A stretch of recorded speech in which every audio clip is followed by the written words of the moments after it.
Stop! For the love of God, and watch this video when I talk with my friend Sotiris in Greece and we discuss freelancing, doing the things you love and follow your dreams, how to be different and working hard for it.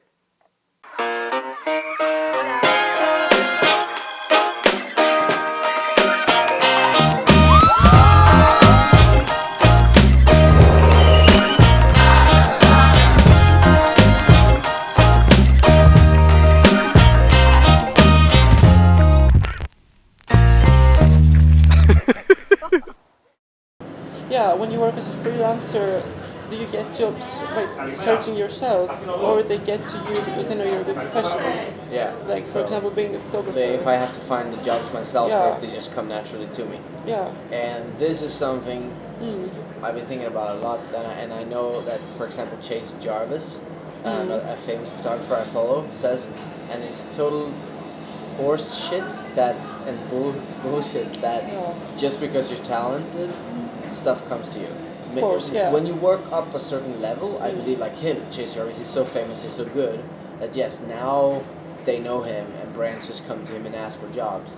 But before you get to that point, like you gotta hustle, you gotta work, you gotta find. Like every day I'm on Facebook groups just to see like, oh, every day I'm looking like, okay, what. Yeah, so you're trying to promote yourself. Yeah. And in most things you can't promote yourself. You just have to look for jobs. Like, hey, we're searching a photographer to take this, and then you have to email like, hey, I'm good at this and this. Check out my portfolio. Of course, you got to email agencies, and you got to email, the companies themselves.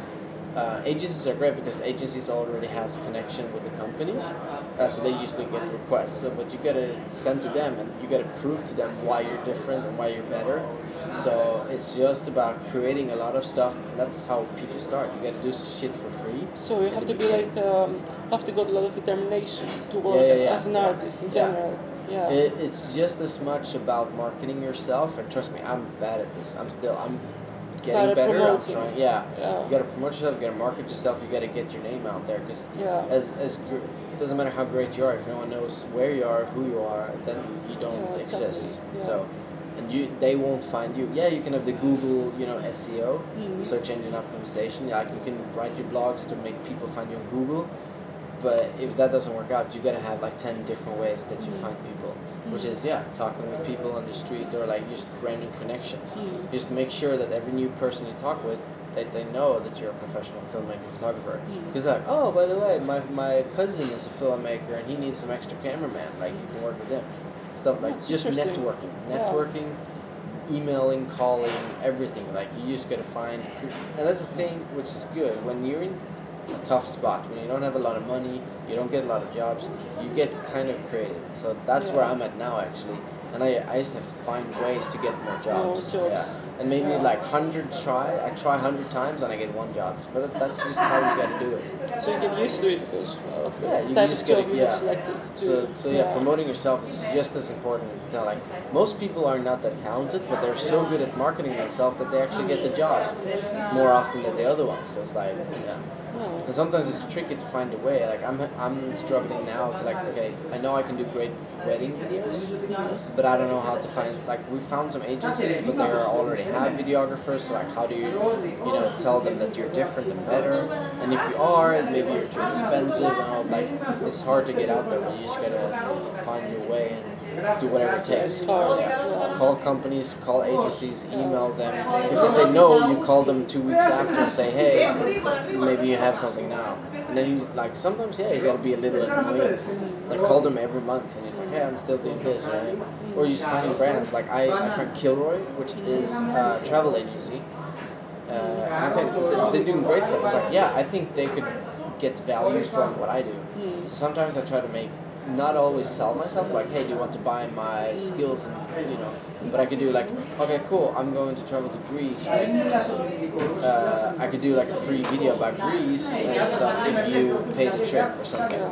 Like when I went to Costa Rica, it wasn't full price, but me and my friend, we got half discount, 50% discount, which in money is like 1,200 euros, so it's still a lot of money. It was supposed to cost 2,400 euros. We paid 1,200, and as a thanks for that, we had to do like this documentary filming of our trip, which I was supposed to do anyway. So that was great. Awesome. So those are, yeah, you can never stop doing that until you get, of course, to a level where you either have people doing it for you because they're better than you at it, or because you're so popular now that people know your name and they just come to you. And how many years have you been working as a freelancer?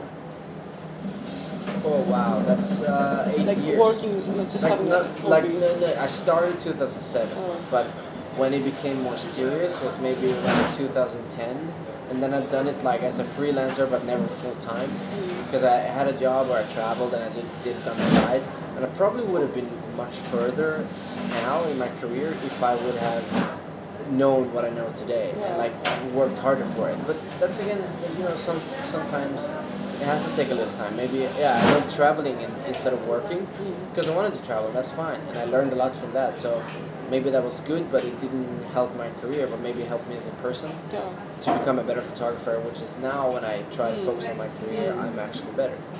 So it's never anything wrong or right. Like maybe sometimes it takes 7 years instead of 2 years, but you had a lot of fun and you learned a lot on the way, which will prepare you. Maybe if you work really hard, you're super boring 2 years, and then you you good at it, but you got bored of it. So I would say I could definitely become a professional if I worked harder and done it better and more focused. But at the same time, I really enjoyed what I've been doing these years since I started. So it started more serious in 2010. But I got actually this year, 2015, back in March, was when I decided to do it really full time and drop every job I had, even if it was extra job, drop it all and just go all in full time. And so far, I've been surviving since March, but definitely not feeling comfortable, which is good too, because it just keeps me going.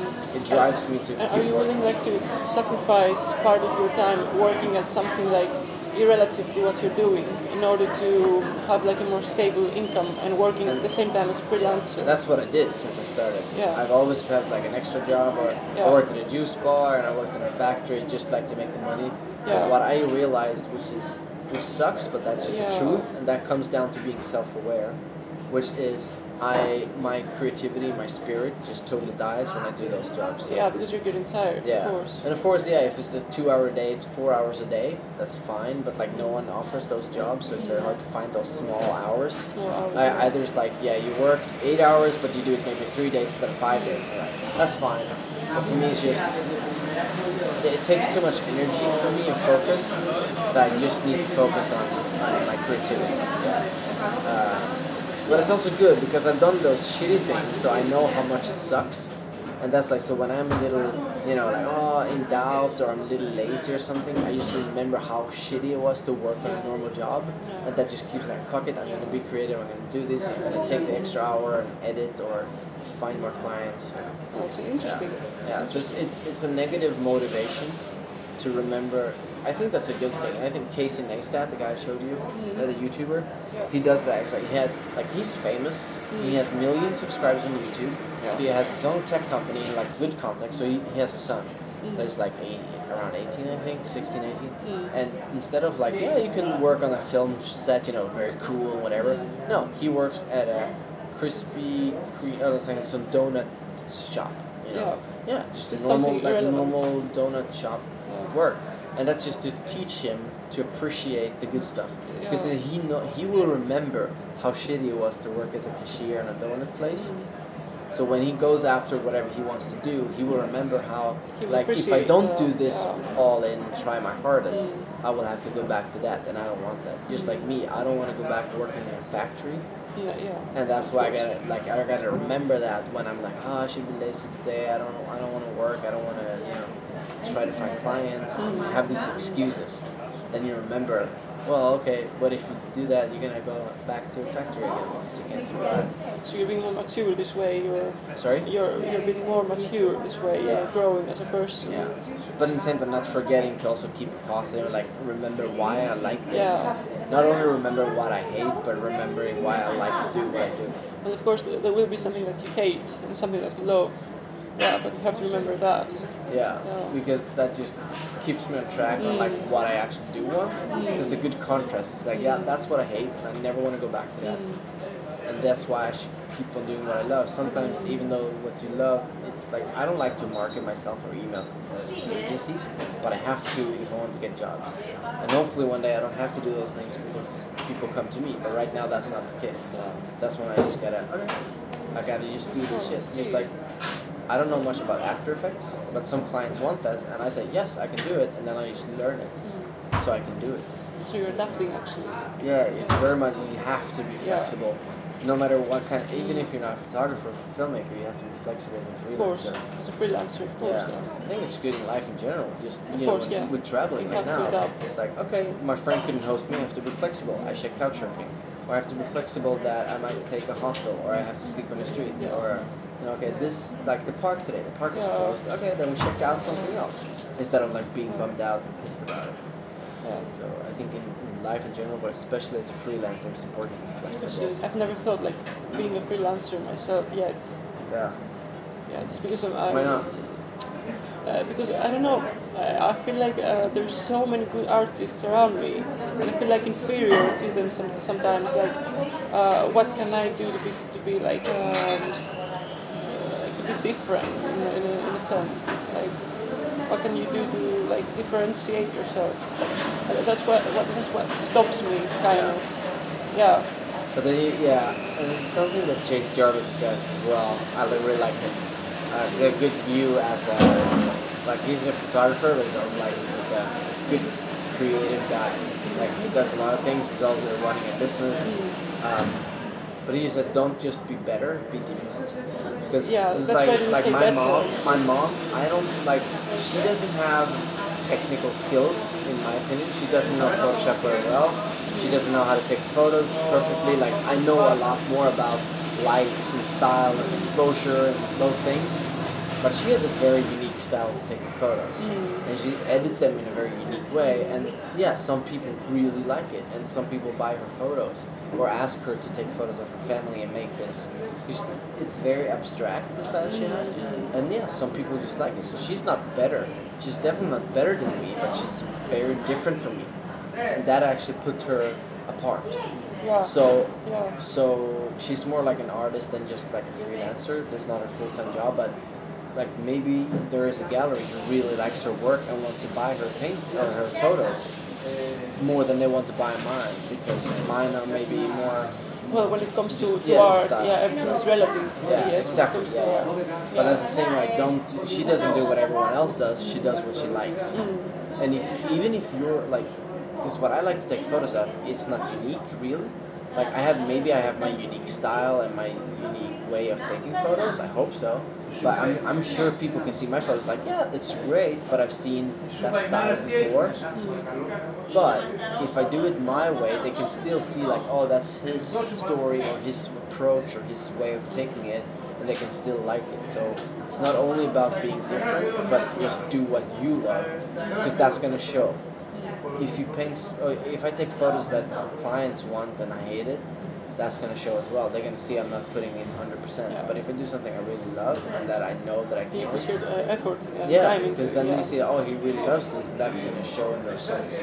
So like, don't give a shit about others, and not give a shit about there's millions of talented photographers. Yeah. But again, like there's millions of talented people about everything. Yeah, pretty much. The problem is that some people don't want to work with it full time, and some people are bad at marketing themselves, promoting themselves.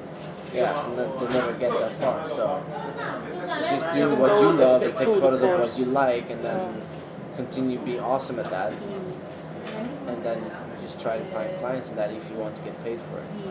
Yeah, some people are lucky and they just do it for fun. They put it on Instagram and someone finds them like, hey, we want you to take photos of this and we pay you $1,000. But that's very rare. That's one of the few. Like 99% of other people, they have to work for it. So I just think focus on your thing, what you love to do, and take those because you love it. Like I said yesterday, even if I never ever make a living out of this, I would still do it because it's fun. I don't know if I'm gonna get any money out of doing these videos, or even become famous on it. I just do it because I love it, and if one person sees it and likes it and like, this is great, this has motivated me to go travel or change my life, then fuck yeah, that's awesome.